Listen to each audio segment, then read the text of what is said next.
Roundabouts are circular junctions where traffic moves in the same direction round an island. In the UK, you go clockwise, and you leave via the exit that takes you in the direction you want to go. The golden rule here is that traffic already on the roundabout has priority. This will approach from the right.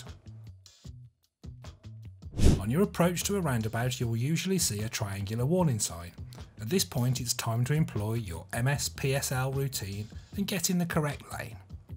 On a common roundabout with 4 exits and 2 entry lanes, get into the left-hand lane if you're turning left or going straight on, and get into the right-hand lane if you're going right. Larger roundabouts tend to have exits signposted and lanes clearly marked. When you reach the junction, give way to any traffic already on it, and when it's safe to go, move on to the roundabout. Indicate left when your exit's next.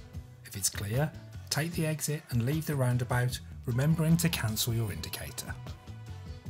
When you enter a roundabout, don't just look to the right. Traffic may have come to a standstill, so make sure you look straight ahead too. And don't enter a roundabout if you'll be blocking anyone's exit.